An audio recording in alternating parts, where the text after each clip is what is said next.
todos, boa noite, assinantes da TV da Cidade. O programa Direito Hoje volta novamente, como toda semana, trazendo um tema de interesse da nossa comunidade. O tema desta noite, Direito Previdenciário. E para falar desse tema tão solicitado pelos nossos assinantes através do nosso e-mail, estamos aqui novamente com o Dr. Rodrigo Coelho, que há alguns programas atrás, muito gentilmente, trouxe o seu conhecimento e agora, além do seu conhecimento, traz também a presença de um dos advogados mais reconhecidos na cidade no que se reporta ao direito previdenciário, que é o Dr. Coelho Neto. Agradeço a participação de vocês, muito obrigado por virem aqui à TV da Cidade participar do Direito Hoje. Boa noite, Alexandre. Boa noite ao meu pai, boa noite ao pessoal que está nos assistindo. Nós que agradecemos a oportunidade. Boa noite a todos, né? A você, Alexandre, que é o nosso apresentador desse importante programa, e todos os assinantes, e especialmente a direção da TV da Cidade, que nos dá a honra de participar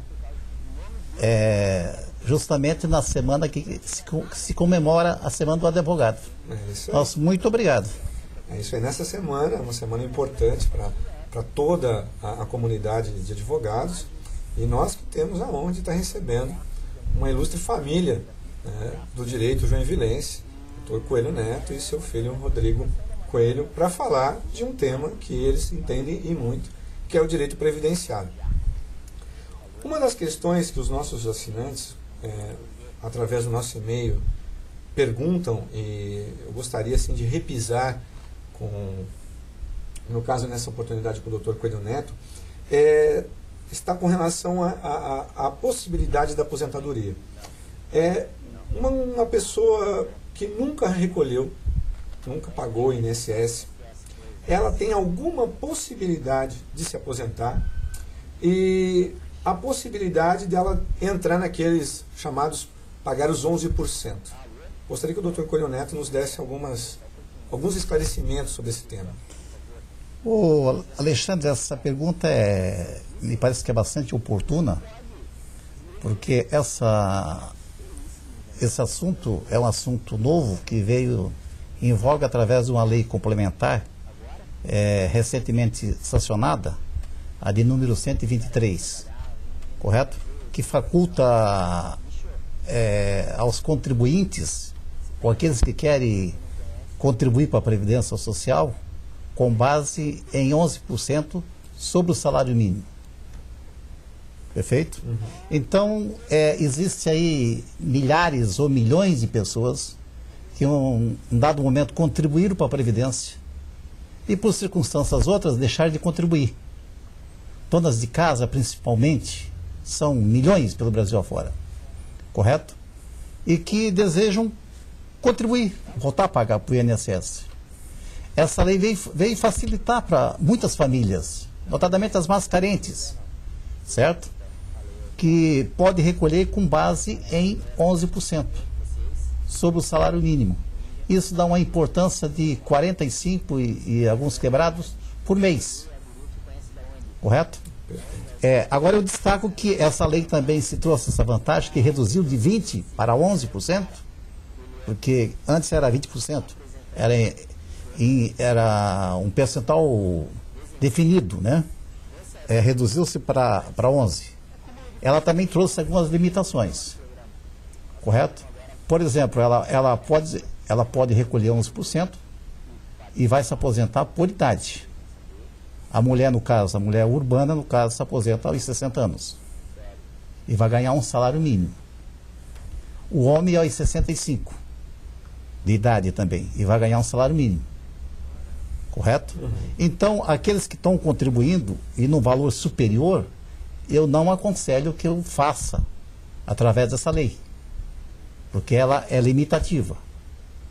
Correto? Se ela facilitou de um lado, e particularmente aqueles que recolheram ou querem recolher, correto? E que eu recomendo que todos recolham, certo? Homens e mulheres, certo? E, na verdade, não existe essa tradição de querer recolher.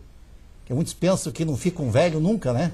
e que os acidentes ocorrem com o vizinho, não com a gente. Perfeito? Então, eu sugiro que todos, na medida do possível, recolham. E tem essa grande oportunidade, com base nessa lei nova. Correto? Que compre o seu carnê, vá no INSS, o carnê de recolhimento da Previdência, vá no INSS, se inscreva, pegue sua matrícula, seu número de inscrição e passa a recolher mensalmente. Correto? Ela recolhendo 12 meses seguidos, ela já passa a ter direito perante a Previdência. Correto? Como auxílio-doença, auxílio-acidente e até aposentadoria para muitos. Então, que recolha. Isso eu acho fantástica essa sua explanação, porque essa falta de previdência, não no sentido agora previdenciário, mas a falta desse cuidado, ela precisa ser levada ao público e as pessoas precisam ser previdentes com o futuro. Né? É muito triste a pessoa chegar numa determinada idade e, em razão, né, de não ter tomado os devidos cuidados, passar necessidades e que, enfim, coloque essa pessoa numa situação que não é a mais agradável possível. Rodrigo, uma questão também que eu anotei aqui que eu gostaria de te perguntar. E nós vamos ter que ser um pouquinho breve, que nós temos uns 2 minutos para o primeiro bloco. Hoje, os atuais critérios para a concessão de aposentadoria, quais são? Né? E quanto tempo de serviço a pessoa precisa ter? Né? E se há alguma necessidade de carência para a aposentadoria? Enfim, esses critérios de concessão, como hoje a legislação tem tratado disso, Rodrigo? Perfeito. Para o homem se aposentar por tempo de contribuição, basta ter 35 anos. Não precisa ter a idade mínima. A idade mínima só existe para ele se aposenta proporcionalmente, ou seja, com 30 anos mais o pedágio. Pedágio depois eu explico. A mulher, para se aposentar por tempo de contribuição, tem que ter 30 anos de contribuição. Não precisa da idade. A idade de 48 anos só se exige se vai se aposentar proporcionalmente. Proporcionalmente é a pessoa que se aposenta a partir de 25 anos, no caso da mulher, mais o pedágio. O pedágio, o que é? É o tempo que faltava em 98 para se aposentar, mais 40%. Por exemplo, se um homem, em 98, quando mudou a legislação, tinha 25 anos de contribuição, faltavam 5 anos para se aposentar com o mínimo proporcionalmente, que é o 30 anos. 40% de 5 anos são 2 anos. Então vai ter que ter esses 5 anos, mais os 2, que é o pedágio, para se aposentar com 30 anos.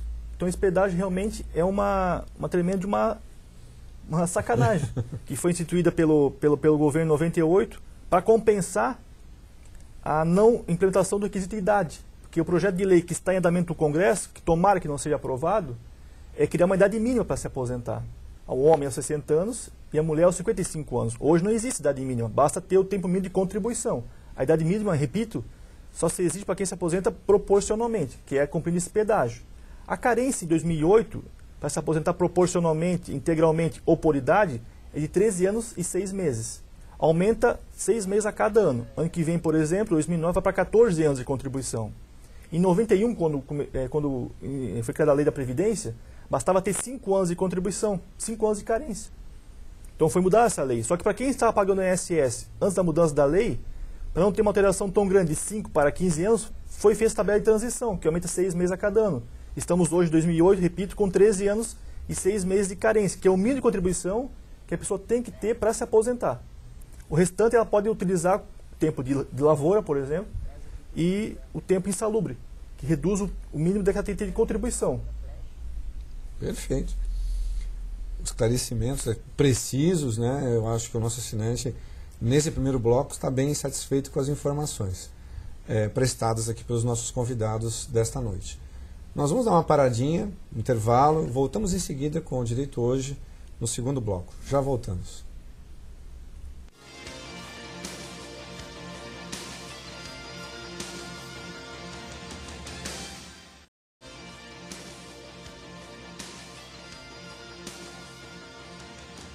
Estamos de volta com o programa Direito Hoje, nosso segundo bloco, tema da noite, Direito Previdenciário, tema esse que os nossos assinantes e telespectadores requisitam bastante através do e-mail do programa Direito Hoje.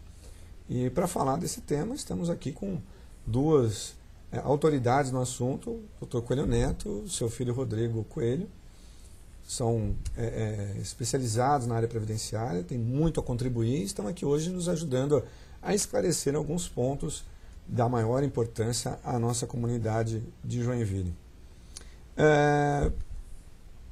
Quando a gente percebe a composição da sociedade joinvilense, é perceptível que nós temos muitos trabalhadores que vieram da zona rural, seja do interior de Santa Catarina, do interior do Paraná, que vão compondo a população urbana hoje.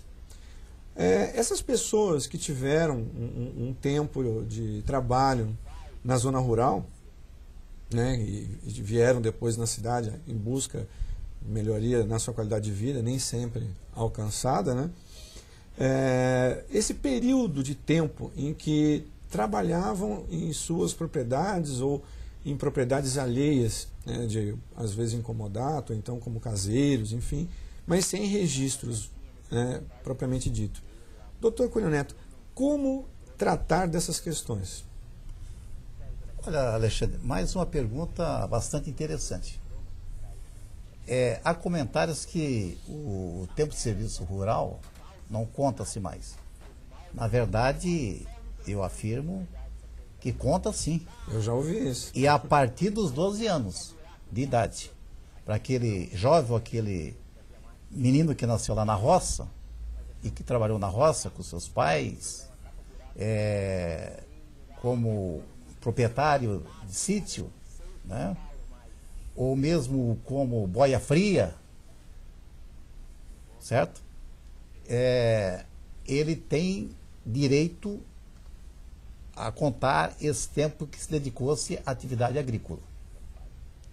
Agora é preciso lembrar que precisa de documentos, correto?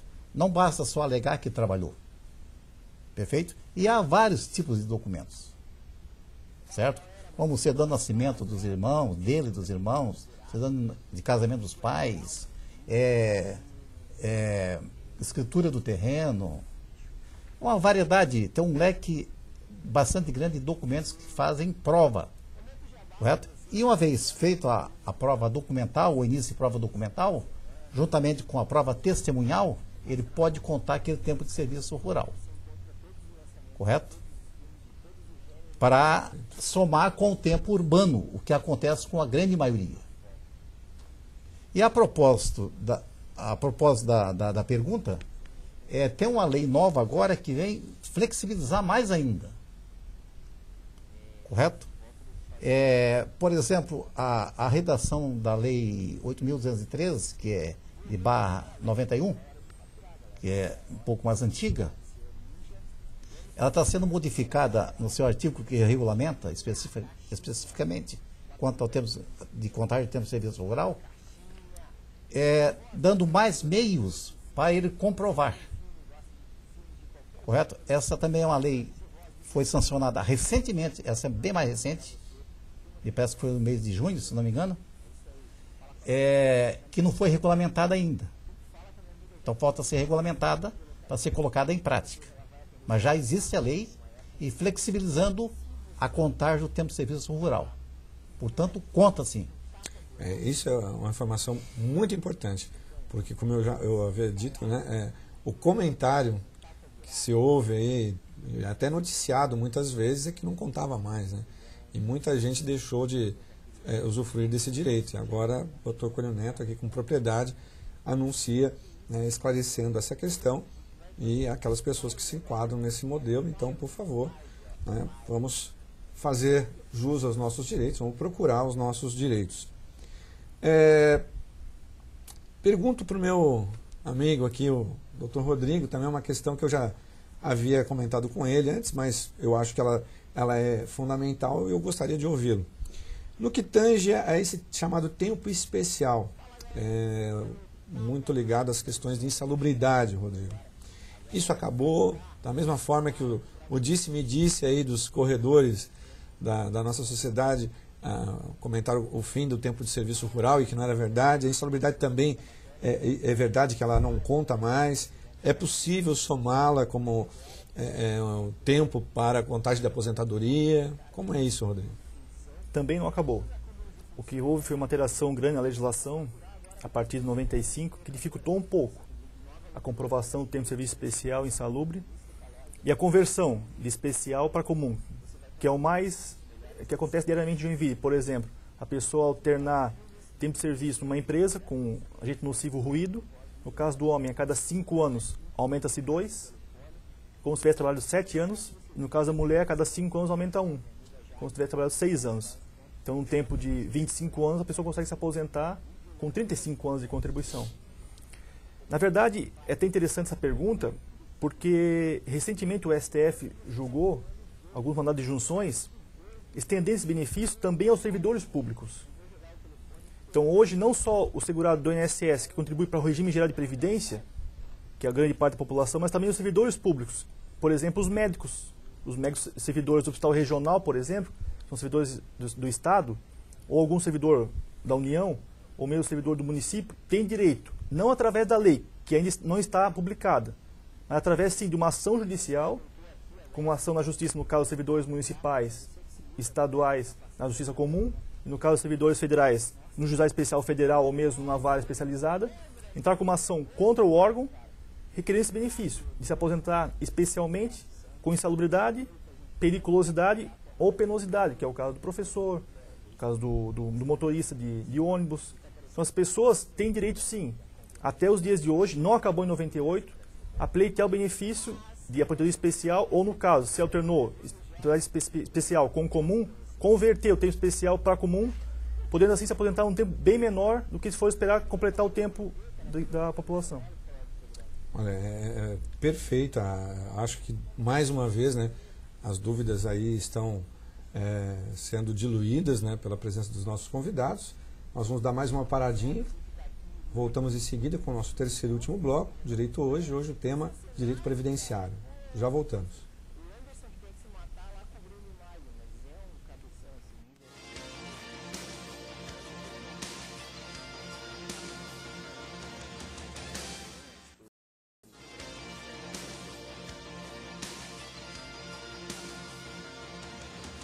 Volta para o nosso terceiro e último bloco, programa Direito Hoje.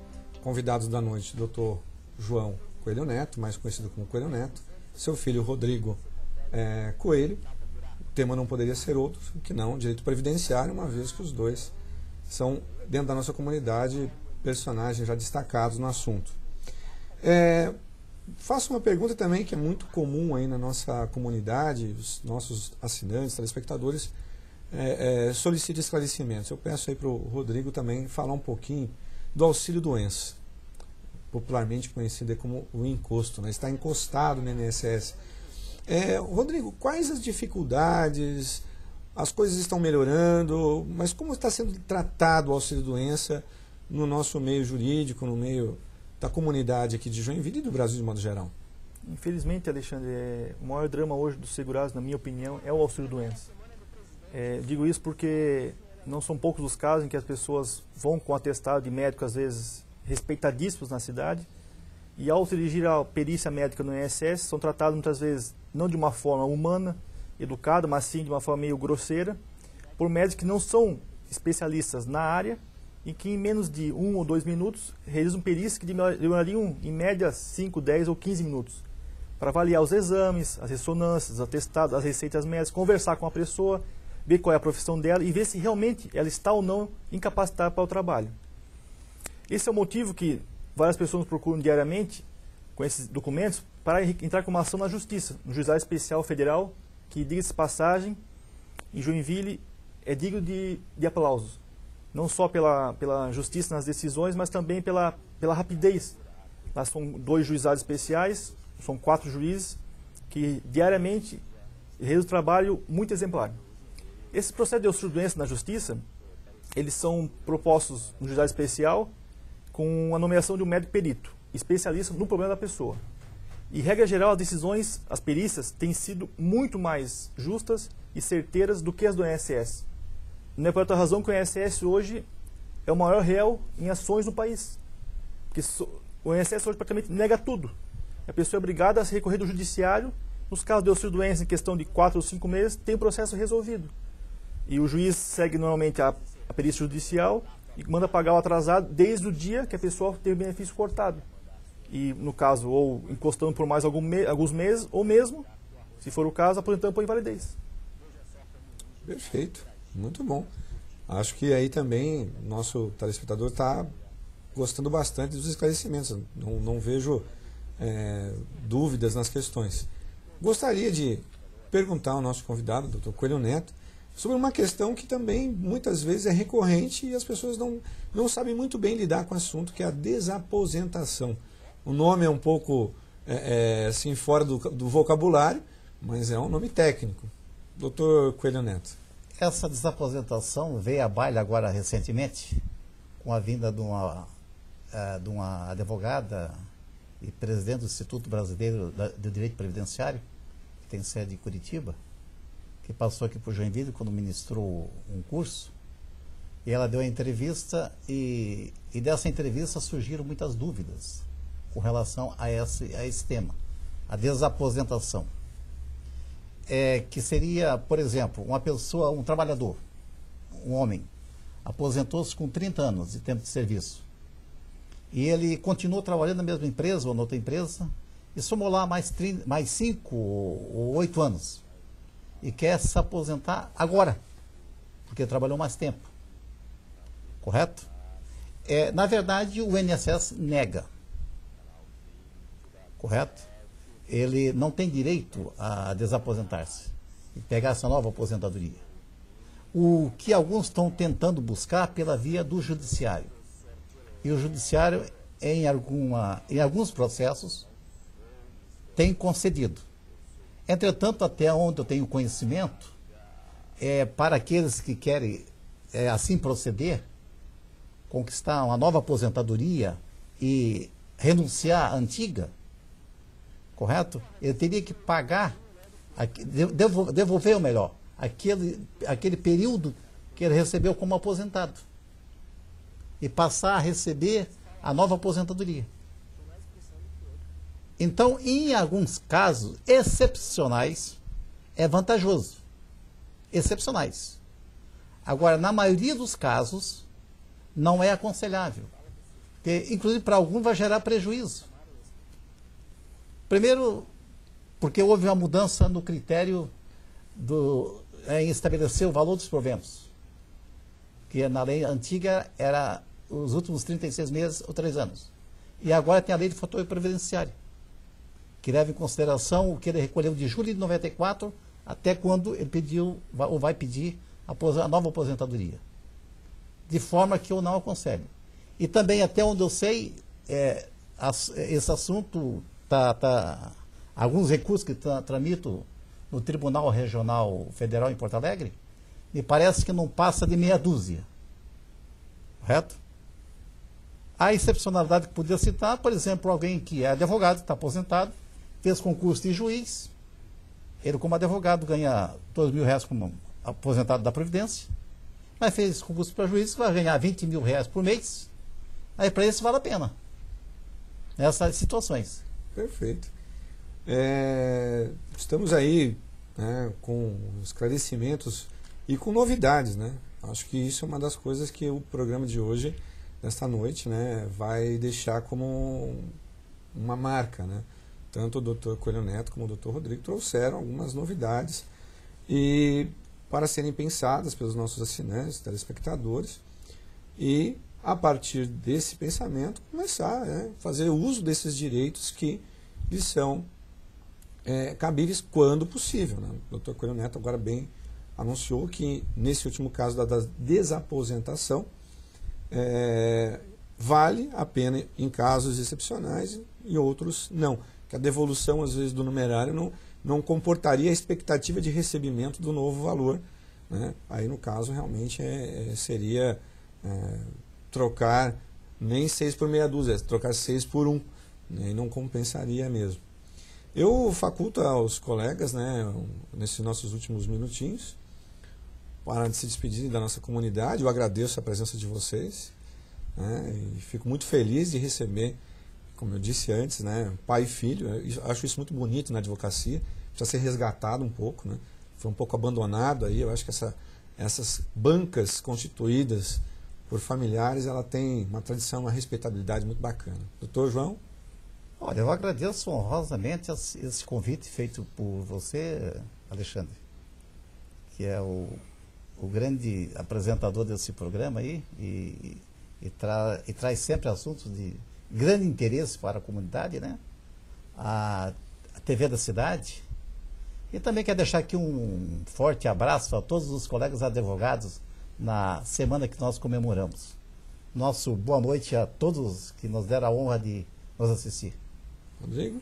Agradeço também a oportunidade, Alexandre, dizer que para mim é uma grande honra, sem dúvida, trabalhar com meu pai, não só pelo privilégio de aprender com ele diariamente, mas pela facilidade em se trabalhar em família, né, e dizer que nosso escritório está à disposição de todos, no escritório que fica aqui na Rua Dona Francisca, próximo ao Museu do Sambaqui.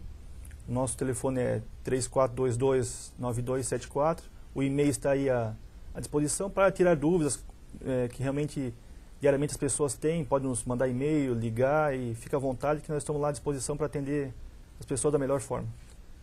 O programa Direito hoje se despede dos nossos assinantes, telespectadores. Voltamos na semana que vem com outro tema de grande interesse da nossa comunidade. Nosso boa noite a todos vocês.